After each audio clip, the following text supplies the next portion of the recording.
இரட்சகராகிய இயேசு கிறிஸ்துவின் நாமத்தினாலே உங்களுக்கு என்னோட அன்பின் வாழ்த்துக்கள். இன்றைய நாள் தியானத்துக்காக தேர்ந்து கொள்ளப்பட்ட வேத வசனம் நீதிமொழிகளின் புஸ்தகம் 1 அதிகாரம் 23வது வசனம். என் கடிந்து கொள்ளுதலுக்கு திரும்புங்கள், இதோ என் ஆவியை உங்களுக்கு அருளுவேன், என் வார்த்தைகளை உங்களுக்கு தெரிவிப்பேன்.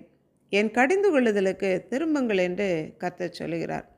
அடுத்து வருகிற வசனங்களிலே, நான் கூப்பிட்டும் நீங்கள் கேட்க மாட்டோம் என்கிறீர்கள், நான் என் கையை நீட்டியும் கவனிக்கிறவன் ஒருவனும் இல்லை, என் ஆலோசனையை எல்லாம் நீங்கள் தள்ளி என் கடிந்து கொள்ளுதலை வெறுத்தீர்கள் என்று கர்த்தர் சொல்கிறார். நான் கூப்பிட்டும் நீங்கள் கேட்க மாட்டோம் என்கிறீர்கள், நான் என் கையை நீட்டியும் கவனிக்கிறவன் ஒருவனும் இல்லை. கர்த்தரை அசட்டை பண்ணும்போது கர்த்தர் மிகவும் மனம் வேதனைப்படுகிறார்.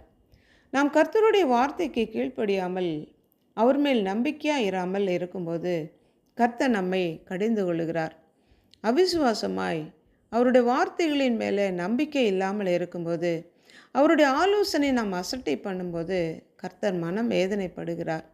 நாம் பாவம் செய்யும்போது, தேவனுடைய கட்டளைகளையும் கற்பனைகளையும் மீறி நடக்கும்போதும் கர்த்தர் பார்க்கிறார், கர்த்தர் கவனிக்கிறார் என்கிற உணர்வே இல்லாமல் அவரை அலட்சியம் செய்யும் போதும் கர்த்தர் மனம் வேதனைப்பட்டு நம்மை கடிந்து கொள்ளுகிறார், சிட்சிக்கிறார்.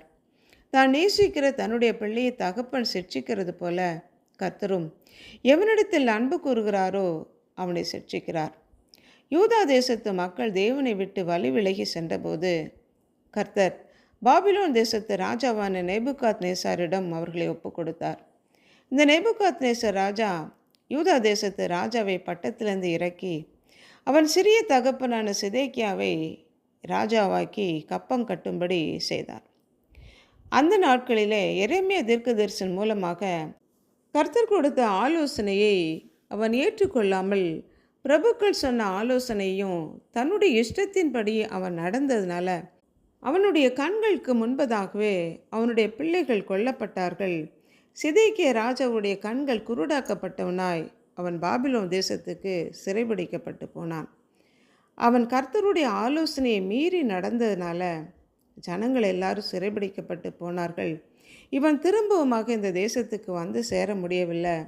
சிறைபிடிக்கப்பட்ட மக்கள் பல ஆண்டுகள் கழித்து தான் தங்களுடைய சொந்த தேசத்துக்கு வந்தார்கள். சிலர் வராமலே அந்த தேசத்திலே தங்கிவிட்டார்கள். காரணம், கர்த்தருடைய ஆலோசனையை அசட்டை பண்ணினதுனால. அன்புள்ள ஆண்டவரே, எங்களை படைத்தவரே, எங்களை நேசித்து எங்களுக்காக ஜீவனை கொடுத்து எங்களை மீட்டு கொண்டவரே, நாங்கள் உம்முடைய கற்பனைகளையும் கட்டளைகளையும் மீறி நடக்கும்போது உம்முடைய ஆலோசனைகளை கொடுத்து உம்முடைய வார்த்தைகளை எங்களுக்கு அனுப்பி தீர்க்கதரிசிகள் மூலமாக எங்களோடு கூட பேசி எங்களை நல்வழிப்படுத்துகிறீங்க. ஆனால் நாங்கள் உம்முடைய ஆலோசனைகளை ஏற்றுக்கொள்ளாதபடி உம்மை அலட்சியப்படுத்துகிற அந்த பாவத்தை தயவு கூர்ந்து மன்னிங்க. சிதேக்கியா ராஜாவை போல உம்முடைய வார்த்தைகளுக்கு கீழ்ப்படியாமல் நாங்கள் இராதபடிக்கு தாவீது போல உம்முடைய ஆலோசனைகளை கேட்டு அதன்படி நடக்கிறவர்களாக எங்களுடைய வாழ்க்கையை உம்முடைய கரங்களுக்குள்ளாக அர்ப்பணித்து ஜெபிக்கிறோம். இயேசு கிறிஸ்துவின் நாமத்தினால் ஜெபிக்கிறோம் பிதாவே, ஆமென்.